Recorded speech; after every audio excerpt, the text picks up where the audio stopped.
Visita bibliahoy.com. Alimento para tu alma. Problemas de nuestra mente humana. Porque mis pensamientos no son vuestros pensamientos. Isaías 55 del 8 al 9. Podemos estar viviendo en otro mundo por lo que estamos pensando. Las suposiciones, los engaños y las imaginaciones pueden hacer que el creyente viva en un mundo de sueños, alejado de la realidad. Pídale a Dios que le muestre la fuente espiritual de lo que le está guiando y dirigiendo. El centro del sistema nervioso del hombre está localizado en la mente. A medida que Dios va renovando nuestras mentes, patrones de pensamientos, emociones, nervios, movimientos, gestos y estilos serán transformados para ser como los de Cristo. Dios desea hacernos majestuosos y hermosos para Él. Intenta con su redención ir mucho más profundo que solo perdonar nuestros pecados. Él renovará cada una de nuestras partes, espíritu, alma, cuerpo y mente. Problemas de nuestra mente humana. 1. Las imaginaciones. 2. Las figuraciones. 3. La ceguera mental. 4. Meditar en lo desagradable. 5. Una mente altiva. 6. Vivir en el pasado. 7. La depresión. 8. Los conceptos equivocados. 9. La falta de concentración. 10. La falta de paz. 11. La confusión. 12. El razonamiento humano. 1. Las imaginaciones. Imaginar que algo es verdad cuando no lo es. 2 de Corintios 10, 4 al 5. Las personas sufren mucho por lo que imaginan. Temores por lo que podría pasarles en el futuro. Temores por lo que otros están diciendo o pensando, etc. Jacob estaba deprimido y gimió por 22 años por la muerte de su amado José. José no estaba muerto, contrariamente a lo que Jacob imaginaba. José estaba en Egipto siendo preparado para ser un gobernante mundial. Génesis 37, 32 al 36. Número 5, 14b, nos habla de un espíritu de celos que vino a un hombre porque imaginó que su esposa le era infiel cuando no lo era. Las imaginaciones invitan al enemigo a entrar. Satanás jugará con cualquier debilidad que pueda encontrar. Pídale a Dios gracia para vencer las imaginaciones. 2. Tratar uno mismo de explicarse todas las cosas. ¿Por qué? ¿Cuándo? ¿Dónde? ¿Cómo? Confíele a Dios su futuro, sus sentimientos y las cosas que son un enigma para usted. Cuando la persona trata de analizar la forma en que Dios va a desarrollar el plan que ha dispuesto para su vida, puede frustrarse innecesariamente. Proverbios 23:4, versión antigua, nos manda a ponerle fin a nuestra propia sabiduría. La clave es fiarnos de Jehová de todo corazón y no apoyarnos en nuestra propia prudencia. Proverbios 3, del 5 al 6. Cuando pensamos que tenemos la explicación para todo, es hora de descartar nuestra propia sabiduría, porque Dios tiene un plan en mente que es totalmente diferente.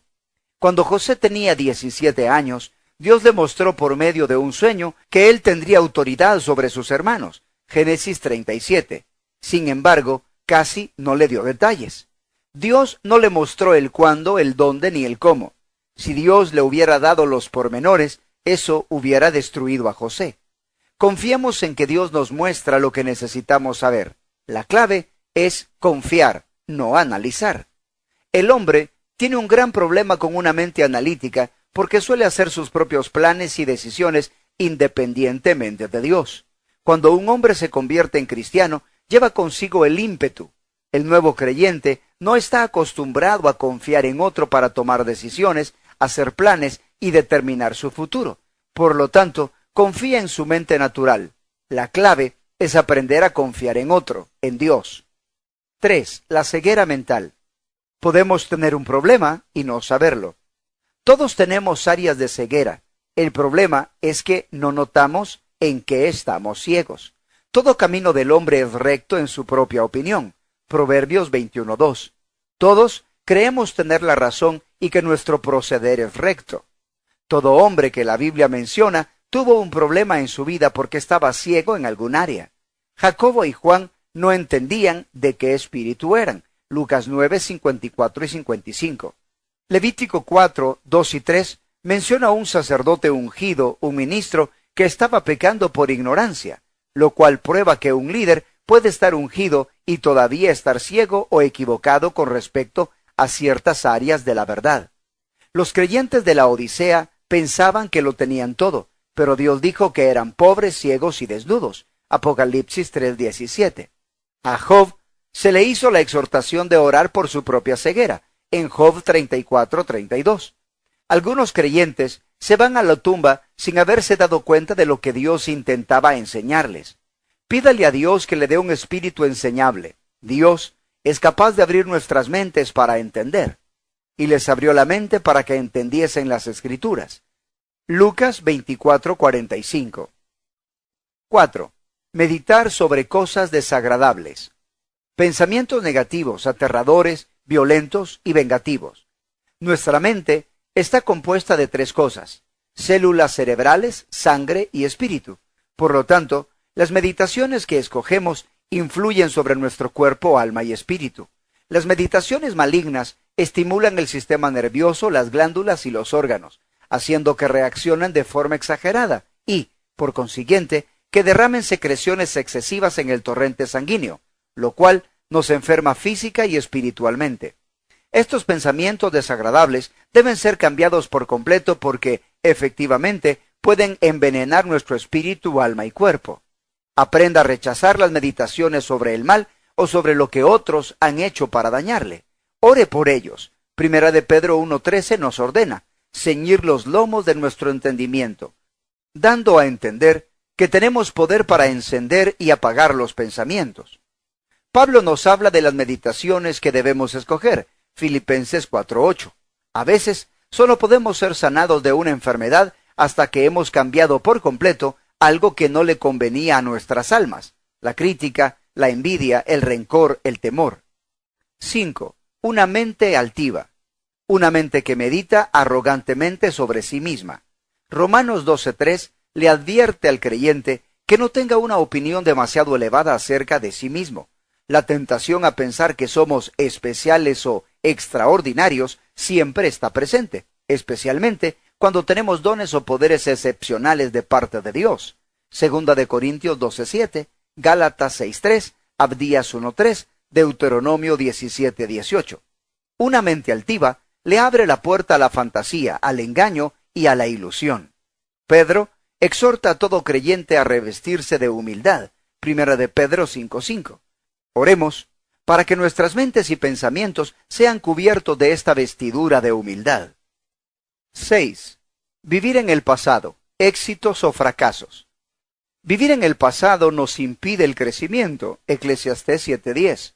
Cuando nuestras mentes están siempre retrocediendo hacia el ayer, tendemos a no buscar a Dios para que nos dé hoy un nuevo toque de sí mismo. Los cristianos deben vivir con una constante expectativa. Dios tiene algo nuevo para mí hoy. Necesitamos tener hoy nuevos encuentros y experiencias frescas con Dios. Pablo nos exhorta a olvidar las cosas que quedan atrás y extendernos a lo que está delante. Filipenses 3:13 y 14. Los israelitas fracasaron porque deseaban continuamente regresar a su punto de partida, Egipto. A veces los misioneros abandonan prematuramente el ministerio porque añoran su tierra natal, pero al hacerlo, pierden el derecho al plan de Dios para sus vidas. Hebreos 11:15. Olvide los buenos tiempos pasados. Dios tiene algo mejor para nosotros hoy. Proverbios 4:18. Dios desea también que su pueblo se olvide de las heridas e injusticias del pasado. Una de las más grandes señales de madurez es la capacidad de entender que las injusticias están trabajando a nuestro favor para promovernos. Génesis 50:20. José rehusó ser abrumado por las numerosas heridas del pasado. Él fue capaz de discernir y de reconocer que las heridas e injusticias solo sirven como instrumentos que nos acercan al trono. Recuerde, hay una bendición oculta en cada injusticia si mantenemos un espíritu correcto. También debemos pedirle a Dios gracia para olvidar fracasos y pecados pasados. Acepte el perdón completo de Cristo, Hebreos 7:25, y deje ya de recordarle a su compañero matrimonial sus fracasos y pecados. 7. La depresión. Una densa niebla que opaca la mente. La depresión puede hacer que la vida parezca funesta e incluso sin esperanza alguna. Nuestra generación es una generación deprimida. En una ocasión, Job estaba tan deprimido que dijo: mis ojos no volverán a ver el bien. Job 7:7. Job pensaba que no había esperanza y que nunca sería feliz otra vez, pero se equivocaba. La depresión tiene varias causas importantes. La depresión era explicable en el caso de Job, pues había perdido familia, negocios y su reputación había sido destruida. Sus amigos le juzgaban mal y él estaba enfermo de muerte. El joven José fue acusado de un delito del cual era inocente. Desalientos como estos tienen explicación, y habrá tiempos en los tratos de Dios en que experimentaremos desánimos y períodos de depresión. Pero hay muchas otras formas de depresión de las cuales el Espíritu Santo anhela librarnos. Hay una angustia que no es de Dios, de la cual debemos quedar libres. Dios desea darnos un manto de alegría en lugar del espíritu angustiado. Isaías 61:3. Dios quiere que centremos nuestra atención en Él y en lo que Él está diciendo, en lugar de estarnos lamentando por la situación lamentable del mundo o de la iglesia. La depresión también está ligada a una perspectiva equivocada de las cosas. La perspectiva de Dios nos hace libres. La verdad nos hace libres. Recuerde que el sol siempre está brillando. Por encima de las nubes negras de un día lluvioso y nublado, el sol se mantiene refulgente. La depresión es como una nube tenebrosa que se posa sobre nuestra mente, eclipsando la luz de la presencia y de la gloria de Dios. Reprenda usted esa oscura nube y pídale a Dios que ordene que su luz irrumpa por entre las nubes de la tristeza. El agotamiento, la depresión y la tensión emocional suelen surgir de los conflictos espirituales que no han sido resueltos en el corazón y no de tener una agenda de trabajo apretada. La renuencia a perdonar, la culpabilidad, los temores y otras enfermedades que no convienen reducen la energía y las reservas del alma y del cuerpo. Y si se prolongan por algún tiempo, habrá un agotamiento severo o incluso un colapso. Muchos problemas del cuerpo se originan en el alma y reciben el nombre de psicosomáticos. Yo creo que por tratarse de problemas espirituales, la Iglesia debe tener las respuestas. El mundo de la medicina no tiene ninguna respuesta duradera.